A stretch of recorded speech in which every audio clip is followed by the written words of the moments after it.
Do you design presentations in your classroom using Canva?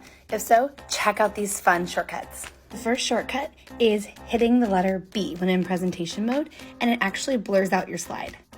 You might wonder when you could use this shortcut, but I love to use it with my students when I want to have the slide up, but I don't want them quite yet paying attention to what's on it. I want them to be listening to the directions or the things that I have to say prior. Next engaging shortcut is hitting the letter C, and it'll rain and shoot out confetti.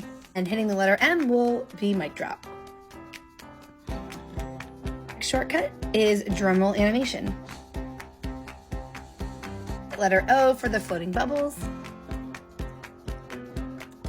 This one's a really fun one. If you hit Q, I love using this during my center times when the kids get too noisy. Curtain call a presentation at the end by hitting U, which also works opposite.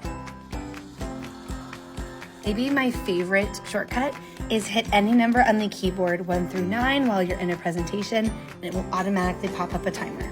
Follow for more tips and tricks on using Canva in the elementary classroom and leave any questions in the comments.